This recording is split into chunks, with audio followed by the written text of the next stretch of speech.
Domestic and family violence is a significant social issue plaguing our communities. We know it's not just about bruising and the physical violence, and we've gotten better at knowing and recognising elements of violence that's perpetrated that we come to know as coercive control. To give you a brief summary of what coercive control is, Dr. Emma Katz provides us a really good analogy that if we see coercive control as a political system, if it were a political system, it would be a dictatorship. The coercive control perpetrator is the dictator. Dictators are able to behave with deceptive politeness on the international stage and are defined by their cruel, ruthless, and paranoid tyranny over their own people. Domestic opposition is banned. Contact with people from other countries is heavily restricted. Citizens are likely to be under constant surveillance, and compliance is instilled through terror and threat of punishment. In other words, life with a coercive control perpetrator is like living under one of the most oppressive governments on earth. And there are millions of these mini dictatorships happening right now on ordinary streets, quite probably in your own street as well. So leading to the panelists now, it's enough talking from me to set up the conversation. I'd really like to throw it over to you, Dylan, to ask you when and why did you first become curious in the conversations around domestic and family violence? All right, so when I first became interested, so I used to work in Melbourne as a case manager. It was my first job in this sort of sector. I was working for corrections down there. And my understanding of domestic and family violence at the time was it was still in its infancy. And I had a young woman come in, and she told me that she was experiencing a lot of control from her partner. And she went on to explain a lot about what she was experiencing, and I just thought it was the most terrible thing ever.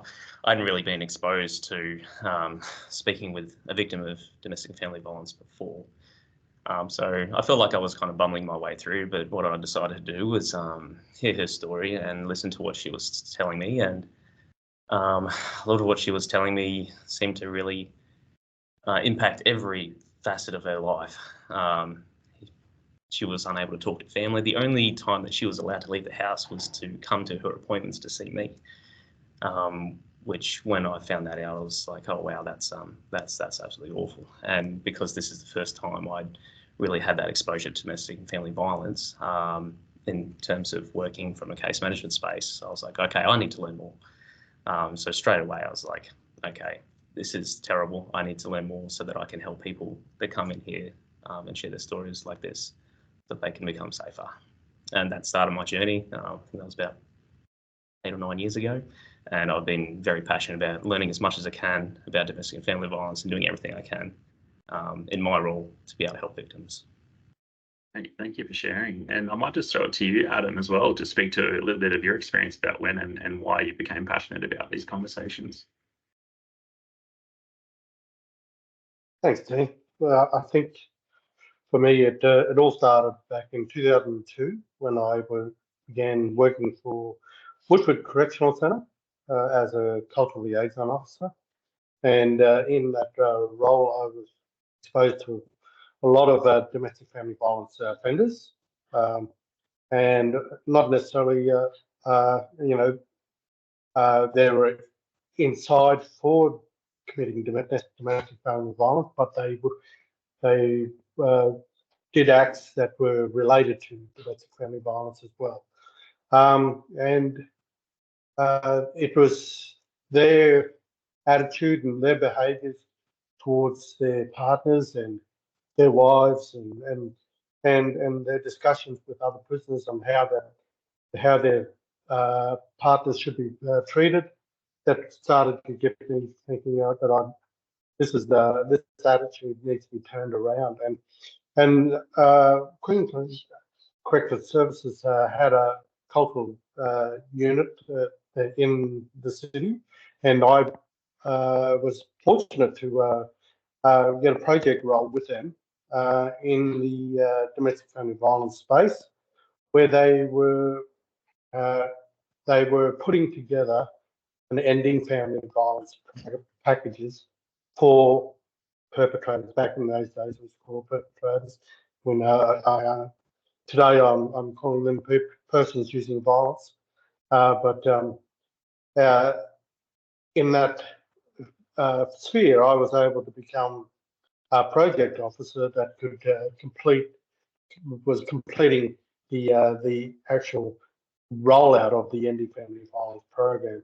It was just on the end stages, and it also got me to understand a lot about what could be done for persons using violence whilst they're in this environment in the corrective services.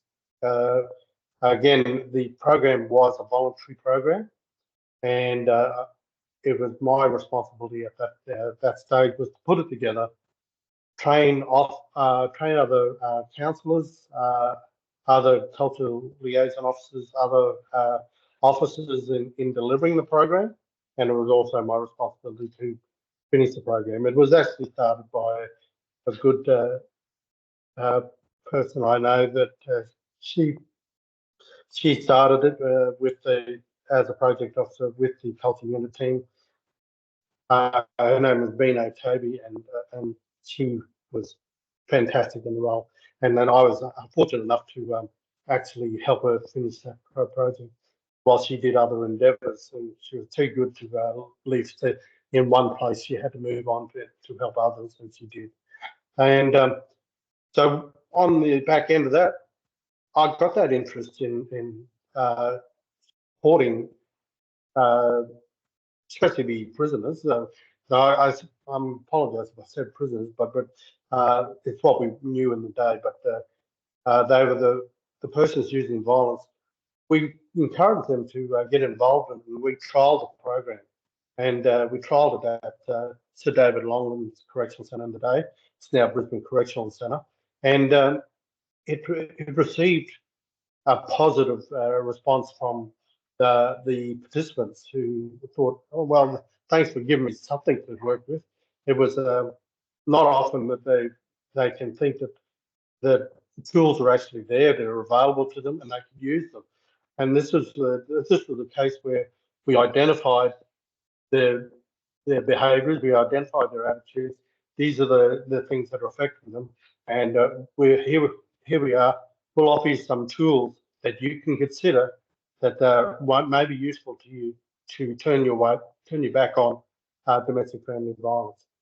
And so that happened basically 22 years ago. And so in that time, I got into the legal sphere and been in the justice area, but then I came back around into the domestic family violence space as a principal project officer and senior project officer, and with the Department of Aboriginal and Torres Strait Islander Partnership, and they were allowing me to engage with all the organisations out there, and in that sphere, I was able to identify all the good work that they were putting together for the partners and the families and the children of who were victims and survivors of domestic family violence.